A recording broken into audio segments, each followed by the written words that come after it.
Hello friends, global tech में एक बार फिर आपका खैर मक़दम है। दोस्तों, आज के इस वीडियो में हम चार्ट बनाना सीखेंगे। चार्ट कैसे बनाते हैं और चार्ट में क्या क्या चीज़ें आती हैं। चार्ट में माइक्रोसॉफ्ट वर्ड और एक्सेल दोनों एक साथ कैसे काम करते हैं, वो सारी चीज़ें आज के इस वीडियो में सीखने वाले हैं। दोस्तों, इसके बाद हमारे चार्ट पे 2 और वीडियोज़ आएंगे, जिनमें से एक दूसरा वीडियो होगा कि हम चार्ट में किसी भी बने हुए चार्ट में कोई मॉडिफिकेशन या चेंजिंग कैसे करना है वो सीखेंगे। और उसके बाद तीसरा वीडियो आएगा जिसमें हम ये सीखेंगे कि कोई भी अगर डेटा मौजूद है तो उस डेटा को चार्ट में कन्वर्ट कैसे करते हैं। ओके दोस्तों, तो बेसिकली आज के बाद 2 और वीडियोज़ आएंगे, तो उन वीडियोज़ को आप देखना न भूलें। आज के इस वीडियो में हम ये देखेंगे कि किसी भी माइक्रोसॉफ्ट वर्ड में किसी भी चार्ट को कैसे हम क्रिएट करते हैं, चार्ट कैसे इंसर्ट करते हैं, वो सारी जानकारी हम इस वीडियो में देखने वाले हैं। तो दोस्तों, शुरू से आखिर तक ही हमारा वीडियो ज़रूर देखें। अगर हमारा वीडियोज़ पसंद आए तो हमारे वीडियोज़ को लाइक और शेयर करें। और अगर आपने अभी तक हमारा चैनल सब्सक्राइब नहीं किया है तो हमारे चैनल को सब्सक्राइब कर लें। आइए शुरू करते हैं। जब भी हम कोई चार्ट क्रिएट करते हैं या जब भी हम कोई चार्ट इंसर्ट करते हैं, तो जैसे ही हम चार्ट इंसर्ट करते हैं उस सूरत में एमएस वर्ड और एमएस एक्सेल दोनों एक साथ काम करते हैं, क्योंकि जो हमारा डेटा होता है एक्सेल में होता है और हमारा जो चार्ट होता है वो माइक्रोसॉफ्ट वर्ड में रिप्रेजेंट होता है। उसी डेटा को हम माइक्रोसॉफ्ट वर्ड में चार्ट की शक्ल में रिप्रेजेंट करते हैं।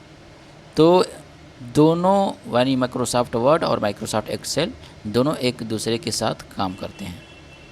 ओके दोस्तों, और यहाँ पे ये बात याद रखना बहुत ही ज़रूरी है कि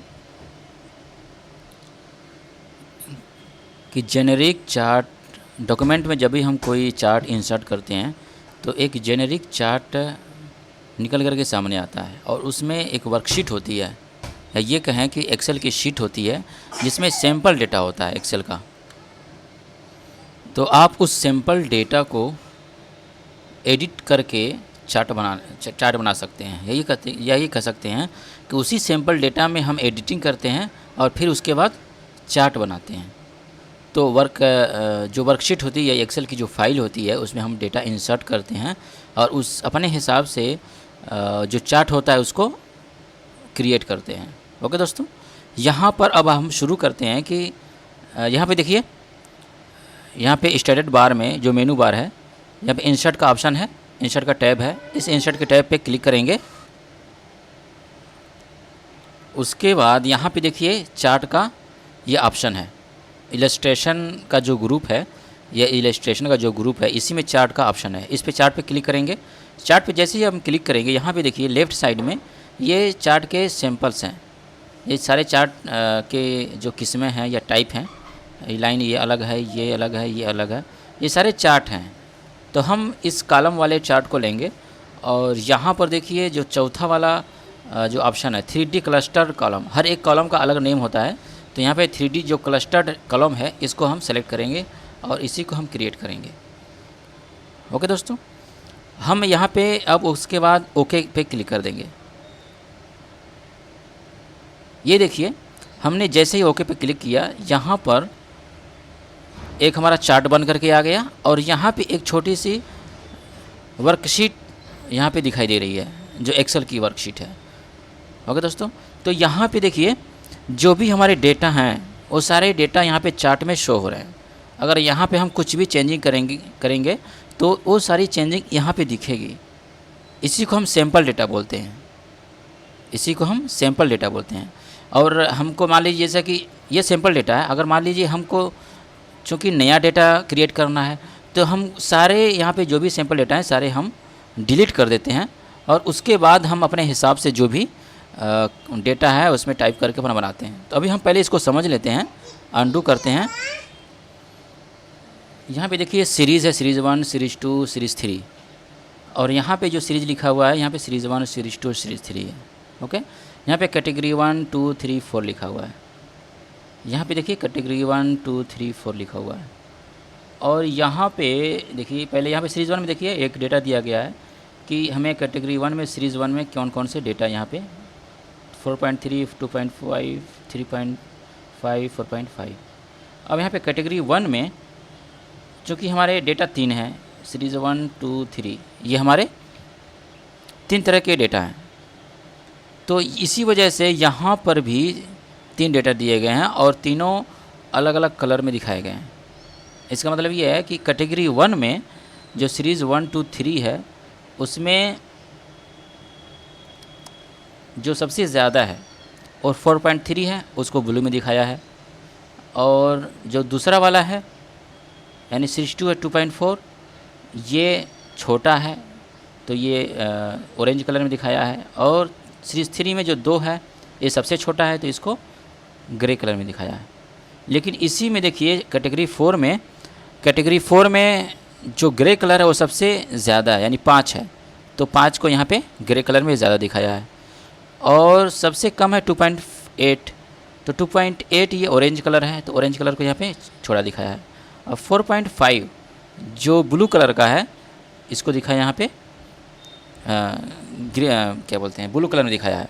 आप कैटेगरी जो सीरीज़ है सीरीज़ 1 2 3 यहाँ से भी देख सकते हैं कि सीरीज़ 1 की जो कलर है वो ब्लू में है, सीरीज़ 2 का जो कलर है वो ऑरेंज में है, और सीरीज़ 3 का जो कलर है वो ग्रे में है। तो आप यहाँ से बिल्कुल साफ़ तौर पे देख सकते हैं।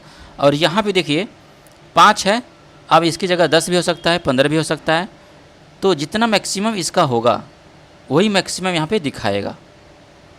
ओके दोस्तों, उसी हिसाब से यहाँ पे दिखाएगा। अब यहाँ पर हमको जो है इस चार्ट को, जो ये सैम्पल डेटा है, इसको हम चेंज करना है और अपने हिसाब से इसमें कुछ डेटा क्रिएट करना है। तो आइए उसको देखते हैं। इससे पहले एक और चीज़ समझ लेते हैं। अगर आप MS एक्सेल शीट की कुछ जानकारी रखते हैं, फंडामेंटल जानकारी रखते हैं, तो अच्छी बात है। और अगर नहीं रखते हैं तो हमने MS एक्सेल पे एक इंट्रोडक्शन दिया है अपने चैनल पे, आप उसको जा कर के देख सकते हैं।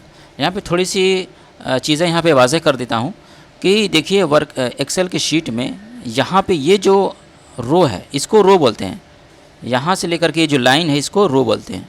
यानी वन के साइड में ये जितना भी आगे जाएगा, इसके आगे जहाँ तक भी जाएगा राइट साइड में, वो सारा का सारा रो है। यानी 2 में और 3 में 4 में, तो 3 वाली जो लाइन है ये सारी की सारी रो है। चौथी लाइन है ये एक रो है पूरा। और ये जो ABC लिखा हुआ है ये पूरा कॉलम है। B जहाँ तक जाएगा ये पूरा एक कॉलम है। इसी तरह से F है, G है, ये G जहाँ तक जाएगा वो सारा एक कॉलम है। और एक और चीज़, जहाँ पे कॉलम और रो मिलते हैं उसी को सेल बोलते हैं। जैसा कि मान लीजिए हमने यहाँ पे एक जो बॉक्स है, इस बॉक्स पे हमने क्लिक किया तो ये जो है कॉलम भी यहाँ पे मिल रहा है, और ये जो दूसरी पट्टी है या दूसरा रो है वो भी यहाँ पे मिल रही है। तो कॉलम और रो मिल करके एक सेल बनता है। अब यहाँ पे इसका एक नाम होता है, सेल का ये एक नाम है। जैसे कि यहाँ पे जहाँ पर भी कर्सर रखेंगे जो एक बॉक्स होगा उसका एक नाम होगा। नाम क्या होगा? जैसे कि कॉलम और रो से मिल करके उसका नाम होगा। तब यहाँ पे हमने एक बॉक्स रखा है तो इसका नाम होगा F3, इसका नाम होगा F3। ओके दोस्तों, ठीक है। तो इतनी सारी चीज़ें हमें समझ में आ गई होंगी। अब हम चलते हैं, हम इस सारे डेटा को यहाँ से डिलीट कर देते हैं और जो हमारा डेटा है उसको यहाँ पे इंसर्ट करेंगे। तो जैसे कंट्रोल A दबाएंगे, यहाँ पे कंट्रोल A दबाएंगे तो ये कि सारा सिलेक्ट हो जाएगा। उसके बाद डिलीट का ऑप्शन दबा दीजिए, ये डिलीट हो गया। ओके दोस्तों, अब इसके बाद हम अभी यहाँ पे देखिए चार्ट में भी जो हमारा चार्ट है, चार्ट में भी जो भी हमारे डेटा थे सारे के सारे डिलीट हो गए। अब इसके बाद हम अपना डेटा इंसर्ट करते हैं। यहाँ पे हम डेटा कुछ टाइप करते हैं।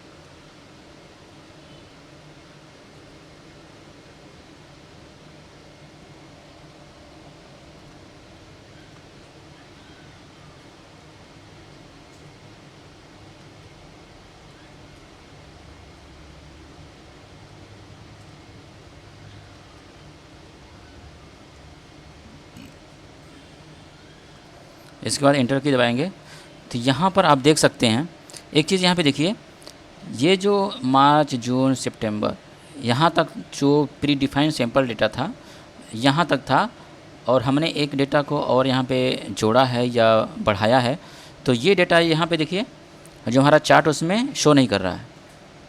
ओके दोस्तों, और यहाँ पे देखिए मिनिमम के नीचे यहाँ पे ये आ गया है, यहाँ हमको चूँकि 3 ही रो रखनी है तो यहाँ पे चौथा रो भी यहाँ पे ले रहा है। ओके दोस्तों, तो यहाँ पे क्या करेंगे, यहाँ पे ये जो यहाँ पे देखिए जैसे ही ये जो हमारा D5 इस कॉलम को बोलते हैं D, और इधर से रो 5, तो D5 इसको बोलते हैं। अब इसको खींच करके ऐसे यहाँ पे राइट साइड में खींचेंगे। ध्यान देंगे कि ये जो हम यहाँ पे जब कॉर्नर पे लेकर आएंगे तो हमारा कर्सर इस तरह का एरो में बन जाएगा।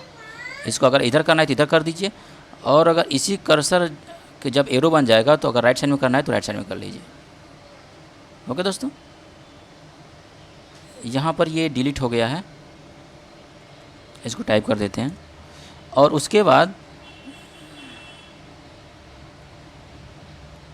नीचे वाले को ये जो मैजेंटा वाला है, मैजेंटा नहीं, जो पर्पल वाला था, पर्पल वाले को हमने खींच करके ऊपर कर दिया। अब इसको अगर हम इसी को नीचे करेंगे तो नीचे आ जाएगा, पर्पल वाले खींचेंगे तो, लेकिन अगर इसी को हम ऊपर करेंगे तो ये ऊपर चला जाएगा। ओके दोस्तों, अब ये सारी चीज़ें हमारा डेटा सेलेक्ट हो गया और ये हमारे चार्ट में भी रिफ्लेक्ट हो रहा है। यानी जैसे कि मार्च जून सितंबर दिसंबर, तो देखिए मार्च जून सितंबर दिसंबर आ गया इसमें, और इसी के साथ मैक्सिमम एवरेज मिनिमम, यहाँ पे जो मैक्सिमम एवरेज मिनिमम ये भी आ गया। ओके दोस्तों, अब हम यहाँ पे सरसरी जल्दी हम यहाँ पे डेटा टाइप कर देते हैं। वीडियो को पॉज कर देते हैं।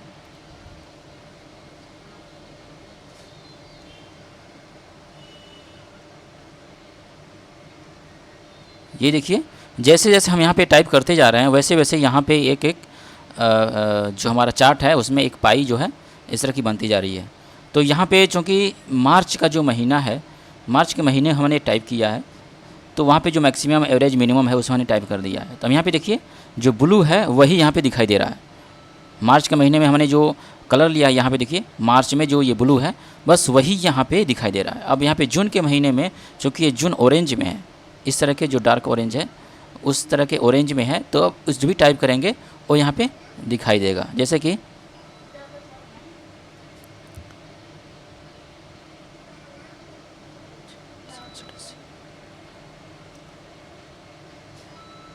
ठीक है, ये देखिए हमारा ऑरेंज आता गया।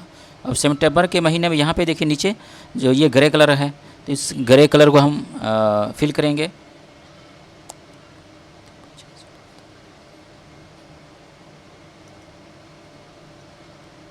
ठीक है, ये ग्रे कलर यहाँ पे भी शो होते जा रहा है। लास्ट में हमारा दिसंबर का है, तो दिसंबर में हमारा ये ऑरेंज है, लाइट ऑरेंज है, इसको हम टाइप करेंगे।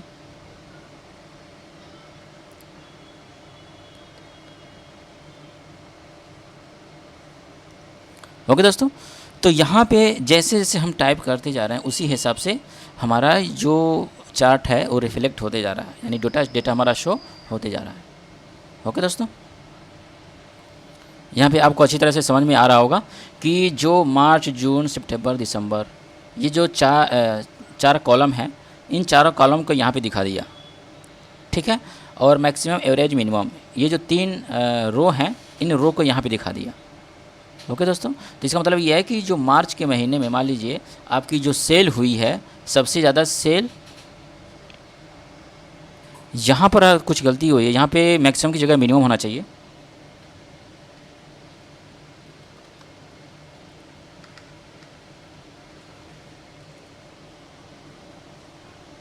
और मिनिमम की जगह मैक्सिमम होना चाहिए। ठीक है, तो यहाँ पे मैं ये बता रहा था कि जो मार्च के महीने में सबसे ज़्यादा हमारा जो सेल हुई है वो 56 की हुई है, यानी 56 किताबें बिकी हैं। तो मार्च के महीने में 56 किताबें बिकी हैं, और हमारा मार्च का महीना यहाँ पे ब्लू में है। तो मार्च का महीना हमारा कहाँ है, यहाँ पे देखिए मार्च का महीना यहाँ पे है और ब्लू यहाँ पे दिखा रहा है, तो सबसे ज़्यादा यहाँ पे दिखा दिया इसने कि मार्च के महीने में हमारी सेल हुई है। और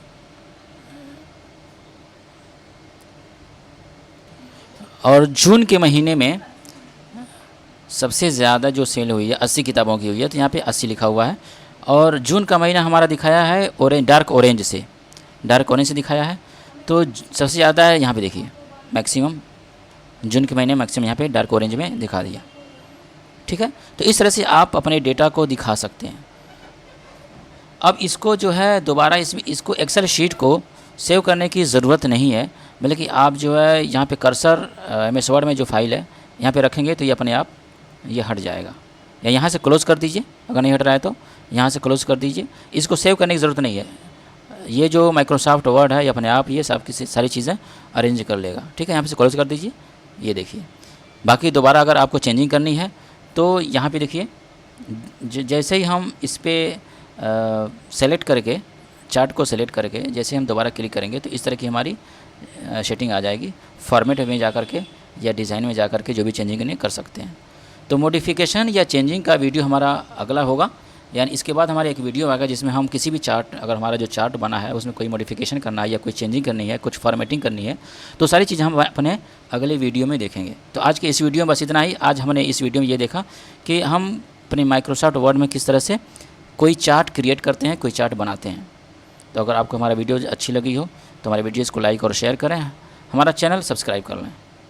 ओके दोस्तों, तो अगला वीडियो देखना ना भूलें। तब तक के लिए धन्यवाद।